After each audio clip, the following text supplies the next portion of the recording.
माशाल्लाह 3 मेल हैं माशाल्लाह, बहुत खूबसूरत चीज़ है ये देखें आप, और बिल्कुल एक नंबर है।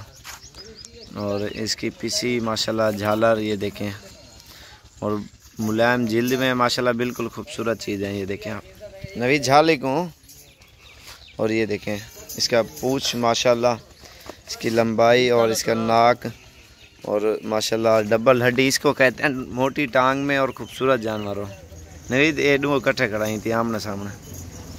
ये चीज़ें आप माशाल्लाह चेक करें इनकी खूबसूरती। इनकी उम्र जो है ना 3 से 4 माह है, और ये 2020 के लिए माशाल्लाह ये बच्चे बिल्कुल प्यारे बच्चे हैं माशाल्लाह। तीनों बच्चे ये देखें माशाल्लाह, इसका नाक देखें, कान देखें, तीनों देखें माशाल्लाह, बहुत ज़बरदस्त चीज़ें हैं। और जल्दी से हमारे चैनल को सब्सक्राइब लाइक करें। अगर जो भी भाई इकट्ठे ख़रीदना चाह रहे हैं, तीनों आपको मिल जाएंगे मुनासिब कीमत में। ये माशाल्लाह सबसे अच्छा ये है अब्लक, और 2 राजनपुरी है माशाल्लाह, बिल्कुल प्योर चीज़ें हैं, एक नंबर।